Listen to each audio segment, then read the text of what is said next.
आर्यन एक दिन कॉलेज की लाइब्रेरी में बैठा किताबें पढ़ रहा था जब अचानक एक कागज कमरे में उड़ता हुआ उसके पास आ गिरा।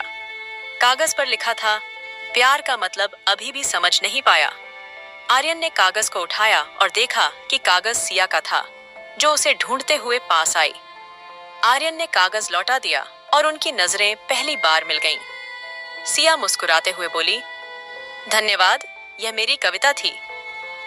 आर्यन ने पूछा, तुम कविता लिखती हो? सिया ने जवाब दिया, हाँ, जब दिल भारी होता है तब लिखती हूँ। इस तरह दोनों की दोस्ती की शुरुआत होती है। समय के साथ आर्यन और सिया एक दूसरे के करीब आ जाते हैं। आर्यन को यह एहसास होता है कि वह सिया से प्यार करने लगा है। सिया की मुस्कान, उसकी बातें, उसकी छोटी छोटी आदतें उसकी दुनिया बन जाती हैं।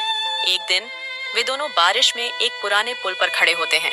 आर्यन हिचकिचाते हुए कहता है, सिया, मुझे तुमसे कुछ कहना है। सिया उसे रोकती है। आर्यन, कुछ बातें वक्त के साथ कहनी चाहिए, अभी हम बारिश का आनंद लेते हैं। आर्यन मुस्कुराते हुए सहमति जताता है, लेकिन अंदर उसे कुछ अधूरा महसूस होता है। कुछ दिनों बाद सिया कॉलेज आना बंद कर देती है। आर्यन परेशान हो जाता है और उसे ढूंढते हुए उसके घर पहुंचता है। वहां उसे सिया की मां से पता चलता है कि सिया एक गंभीर बीमारी से जूझ रही है और हॉस्पिटल में है। आर्यन हॉस्पिटल जाता है और सिया को कमजोर देखकर उसके दिल में एक गहरी टीस उठती है। सिया मुस्कुराते हुए कहती है, मैं जानती थी आर्यन, तुम जरूर आओगे, लेकिन शायद मेरे पास ज्यादा वक्त नहीं है। आर्यन की आंखों में आंसू आ जाते हैं और वह कहता है, मेरे लिए तुमसे ज्यादा कोई वक्त नहीं है, मैं तुम्हारे साथ हर पल रहूंगा। सिया के इलाज के दौरान आर्यन उसकी हर ख्वाहिश पूरी करने की कोशिश करता है।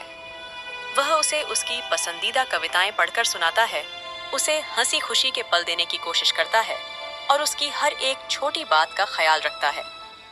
एक दिन जब आर्यन हॉस्पिटल पहुंचता है तो उसे सिया के बिस्तर पर केवल एक खत मिलता है। वह पत्र खोलता है और उसमें लिखा था, आर्यन, तुमने मुझे प्यार करना सिखाया, मुझे जीने की ताकत दी, लेकिन कुछ कहानियां अधूरी रह जाती हैं। मैं जा रही हूँ, लेकिन हर कविता में तुम्हारा अक्स हमेशा रहेगा। तुम्हारा प्यार हमेशा मेरी ताकत बना रहेगा। तुम्हारी सिया। सिया के जाने के बाद आर्यन उस प्यार को जीवित रखने के लिए सिया की कविताओं को एक किताब में प्रकाशित करता है। हर कविता में सिया की मुस्कान और उसकी यादें हमेशा के लिए जीवित रहती हैं। एक दिन वह उसी पुराने पुल पर खड़ा होता है जहां सिया ने उसे प्यार का मतलब समझाया था। वह आसमान की तरफ देखता है और कहता है, तुम्हारी कविताएं मुझे तुम्हारे पास ले आती हैं सिया, तुम हमेशा मेरे साथ हो।